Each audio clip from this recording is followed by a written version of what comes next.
Ωραία, είμαι έξω από το κέντρο υγείας Ιδαλίου. Ήρθα για τις αναλύσεις. Δεν ξέρω κατά πόσο θα μου πάρουν σήμερα αίμα. Πάμε να δούμε τι θα γίνει.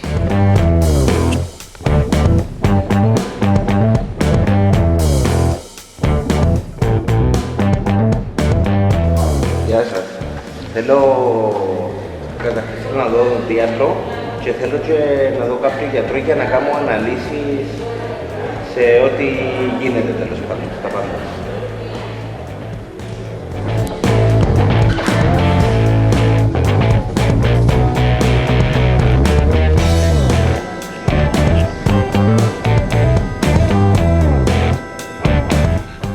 Σχεδόν 4 ώρες να γίνει η δουλειά μας εδώ στο κέντρο υγείας. Έχω αναλύσεις, θηροειδή, εξετάσεις διεξοδική, σύφυλλη, υπατήτητα Β, υπατήτητα Γ, H, γλυκόζη, ουρικό ξεκολυστερόλι, μαγνήσιο, σίδηρο, νάτριο, κάλιο, τα πάντα βασικά. Έχω γενική διαγνωστική αιματολογία, ESR, δεν ξέρω τι σημαίνει αυτό, και γενική αίματος. Αυτά όλα κοστίσανε, κάτσε να σας πω, 2,5, 3,5, 13,5, 10. Αυτές όλες οι αναλύσεις κοστίσανε 14,50 όλο αυτό, και θα έρθω 16 Μαρτίου να τις κάνω. Έχω ραντεβού σε ένα μήνα βασικά. Επίσης η οδοντίατρος μου είπε λίγο άσχημα νέα. Θα πρέπει να με βλέπει σχεδόν κάθε εβδομάδα μέχρι να με τελειώσει, μέχρι να φύγουμε, γιατί θέλω 3 σφραγίσματα και θέλει να δει, λέει, τι θα γίνει με τους φρονιμίτες μου, οι οποίοι δεν έχουν κάποιο πρόβλημα, απλά δεν έχουν βγει ακόμα τελείως και υπάρχει πιθανότητα να έχω κάποιο πρόβλημα καθώς ταξιδεύω. Σήμερα απλά μου άρχισε με καθαρισμό, αύριο πάω για ακτινογραφία Σιαγώνας για να δούμε λίγο τους φρονιμίτες, μέχρι ποιο σημείο είναι, και την επόμενη Δευτέρα είναι το πρώτο μου σφράγισμα. Εντάξει, της είπα άμα μπορεί να μου τα κάνει όλα και τα 3 σφραγίσματα σε μία μέρα. Μου είπε ότι δεν μπορεί να μου διάσει όλο το στόμα σε μια ημέρα. Εντάξει, έχω καιρό για να γίνει αυτό. Θα συνεχίσω παράλληλα και άλλες δουλειές. Επίσης έχω πάρει κάποια φάρμακα για ήλιγκο, αντιβιωτικές κρέμες, για καψίματα και τσιμπήματα, πολυβιταμίνες, πούδρα για μύκητες, αντιβιωτική κρέμα, παναντόλ, χάπια για διάρρεια και χάπια αντιεμετικά. Ρώτησα τον γιατρό ότι θα μου σύστηνε να πάρω μαζί μου, και είχα και μία λίστα φάρμακα από τον Κυριάκο, τον φαρμακοποιό, και τον ευχαριστώ πάρα πολύ για τη λίστα.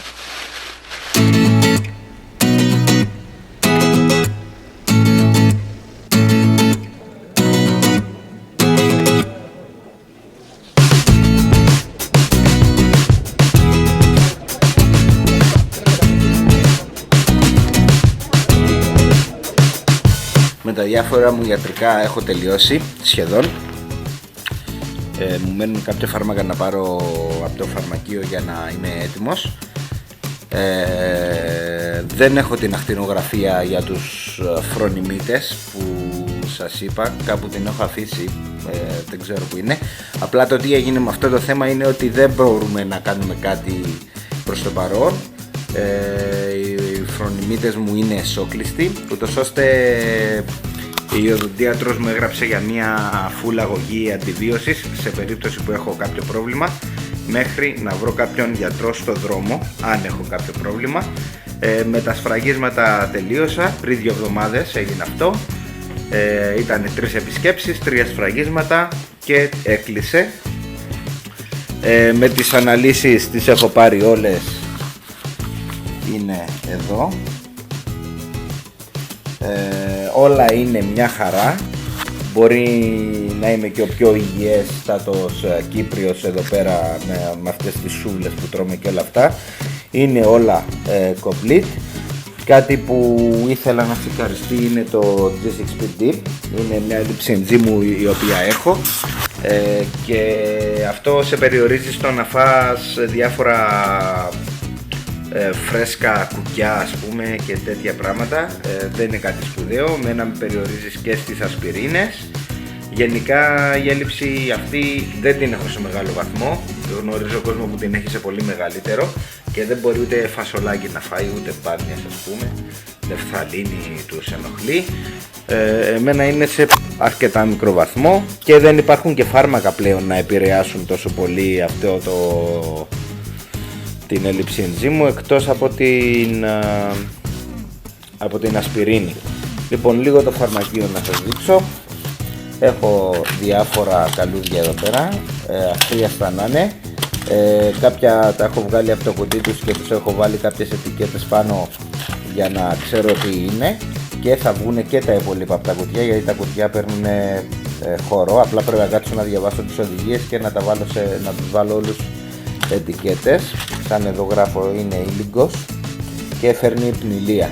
Άμα θα το πάρω αυτό σίγουρα δεν θα οδηγήσω. Έχω φλεβίνη, οξυζενέ, βιταμίνες, πούδρα, κρέμες αντισηπτικές, όπως είπα και πριν.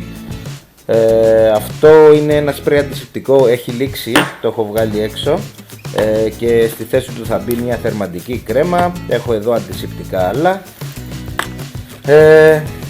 Κάτι που πρέπει να πάρω μαζί μου είναι αυτή η γάζα, η οποία είναι ελαστική.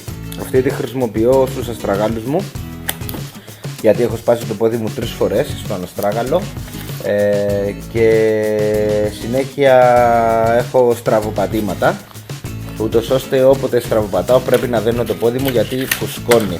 Δεν σπάζει, δεν ξέρω τι παθαίνει όμως. Φουσκώνει και έχω πρόβλημα, ούτως ώστε άμα συμβεί κάτι τέτοιο, που δεν πιστεύω να συμβεί, για το λόγο ότι έχω πάρει ψηλές μπότες για αυτό το ταξίδι και θα εμποδίζουν το στραβοπάτημα, αλλά καλό είναι να υπάρχει, αφού είναι ένα πρόβλημα που το γνωρίζω. Παναντόλ, επιδέσμους, τσιρότο, έχω τα πάντα. Είμαι σχεδόν έτοιμος. Μέχρι να τελειώσει το φαρμακείο θα το αλλάξω και το κουτί για να μπορούν να τα χωράει όλα, γιατί θα βάλω λίγους ακόμα επιδέσμους και διάφορα άλλα, σαλίδια, ας πούμε, νυχοκόπτη, τέτοια πράγματα. Αυτά. Με τα εμβόλια δεν έχω κάνει κάτι. Έχω ρωτήσει, μου είπαν ότι δεν χρειάζεται να κάνω οτιδήποτε για Ευρώπη. Τώρα από εκεί και πέρα είναι θέμα δικό μου άμα θέλω να πάω να βάλω κάποιο εμβόλιο. Είμαι καλυμμένος όμως. Έχω ρωτήσει και σε διάφορες χώρες, Ουκρανία ας πούμε και τέτοια, δεν έχουν κάποια κύκλιο ότι πρέπει να έχω ένα συγκεκριμένο εμβόλιο. Γενικά είμαι καλυμμένος από εμβόλια τα πλήστα. Τώρα άμα είναι κάτι πολύ εξειδικευμένο, θα βρω κάπου να το κάνω πριν περάσω κάποια χώρα, άμα μάθω κάτι. Αυτά προς το παρόν. Όλα αυτά μου κόστησαν κάτω από 40 ευρώ, τα ιατρικά μου έξοδα,